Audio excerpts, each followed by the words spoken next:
Hello guys! Hello! This is for Virgo. Virgo, welcome dito sa aking channel, Kapalaran 888. Tingnan natin ang third week reading mo for the month of May 2026. Virgo, please comment down below if you are resonated. Kung bago ka sa channel ko, thank you sa pagbisita. But you can follow, subscribe to my channel. Okay, books. 21, 13 house. Okay, Virgo. Meron ditong Virgo na posible na dalaga ka ba? May asawa, may trabaho, unemployed, ano man ang status mo sa buhay sa ngayon. Ang linggong ito ay napaka-importante sa'yo. This is number 3, number 4. Magkasunod lang siya. Meron ditong Virgo na siguro like for example, sa internet. Nagbabrowse ka sa internet kung ano ba yung pwedeng model ng bahay na gusto mong ipatayo. Or kung may bahay ka na, nagbabrowse ka ng color ng pintura. Gusto mong ipa-color yung, ano bang color ng pintura ang kailangan mong ipintura.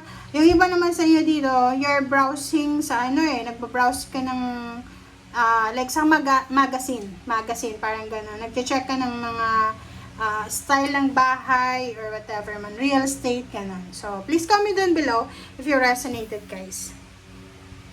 Or pwedeng yung iba sa inyo dyan, you are parang busy. Busy ka sa pag-aayos ng mga papeles, dokumento, pwedeng bumili ka ng bahay or pwedeng bumili ka ng lupa na pwedeng pagtayuan ng bahay. Alright, Virgo.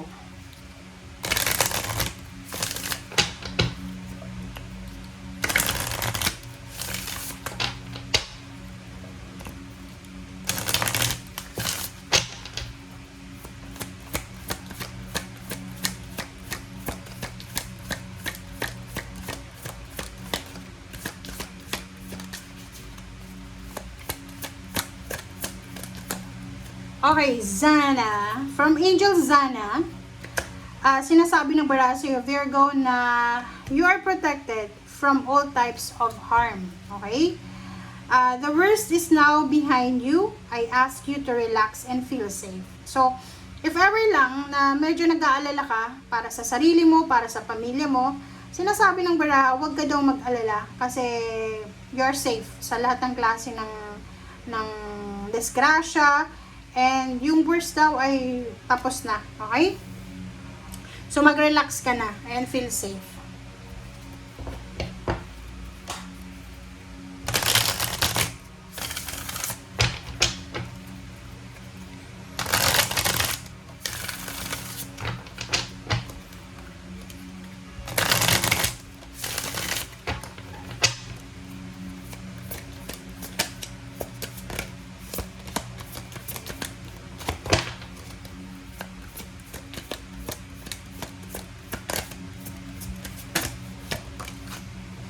Alright. Virgo, Queen of Earth. This is Queen of Pentacles. Isang Earth signs, Virgo, Capricorn, and Taurus, ang posibleng connected sa'yo.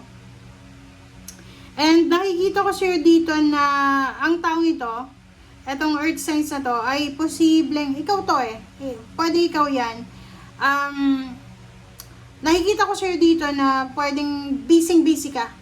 Busy ka ngayon, trabaho, negosyo, kahit anong klaseng trabaho, pinapasok mo siguro, overtime dito, overtime doon. So, nakikita ko sa'yo dito na wala kang oras para sa emotions mo, kasi nakafocus ka sa pag-iipon ng pera, pagtatrabaho, or ano pa man yan, na plano mo.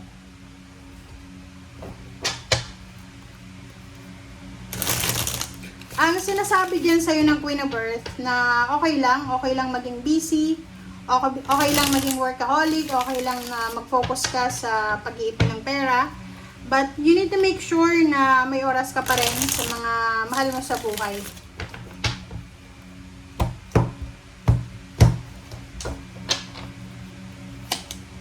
Alright, so Five of Swords, King of Cups, and then 10 of Cups. Oh, Wow, talagang ano to, resonated to sa'yo. Tingnan mo itong house, meron ditong 10 of cups, there's a home. So, nakikita ko sa'yo dito na isang old dreams ito. Old dreams mo to eh. Yung pangarap mo to dati. Goals mo to dati. Na posibleng kinalimutan mo na siya. Diba? Kinalimutan mo na kasi pwedeng nag-asawa ka ng maaga or pwedeng nagtrabaho ka agad, parang gano'n. And yun, isa sa mga plano mo is yun, patayo ng bahay, magandang bahay, makabili ng sasakyan, makapag-travel, makapag-abroad, or whatever man. So, nakikita ko sa'yo dito, nasa linggong ito yung focus mo eh. Kung nasa ibang bansa ka na, sobra-sobra yung motivation mo na hindi ka talaga uuwi ng Pilipinas hanggat wala kang bahay.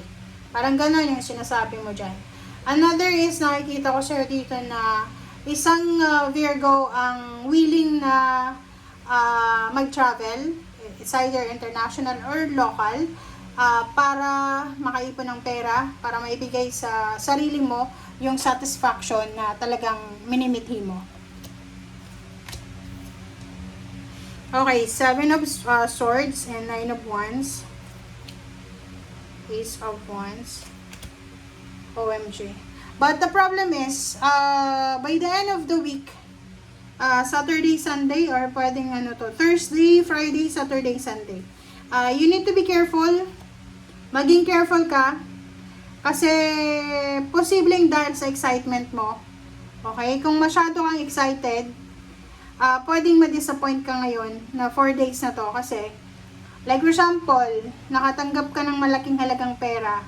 Excited ka, masaya ka, tapos nag-withdraw ka, may cash ka sa bag mo, you need to be careful kasi pwedeng manakawan ka sa biyahe, pwedeng manakawan ka sa bahay, pwedeng ma-scam ka online. So, you need to be careful kasi baka lahat ng pinagpaguran mo, lahat ng mga sacrifices mo ay mapunta sa ibang tao.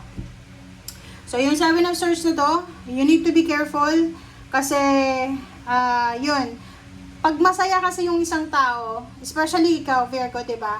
Bilang isang Virgo, pag lalo na kung bago kang sweldo, may pera ka, ganyan, excited ka talaga, diba? Yung parang sobrang saya mo. Ang problema dyan, may mga tao sa paligid mo, pwedeng kasama mo siya sa boarding house, or pwedeng katrabaho mo siya na nakikita niya na, ay, ito si Virgo, sobrang clumsy, lalo na sa pera. So, mag-iingat ka, kasi baka manakawan ka.